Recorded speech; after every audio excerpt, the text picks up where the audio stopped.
বন্ধুরা আজকে দেখে নেওয়া যাক এক নজরে কিভাবে একটা 2 কেজি ব্লকের কোকোপিটকে জলে ভেজাতে হয় এবং তার থেকে 5 কেজি কোকোপিট পাওয়া যায়।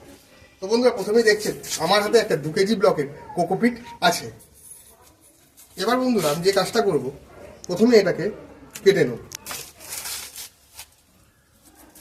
করে নিয়ে একটা 20 লিটার জলের বালতির মধ্যে কোকোপিটটাকে ভিজিয়ে দেবো।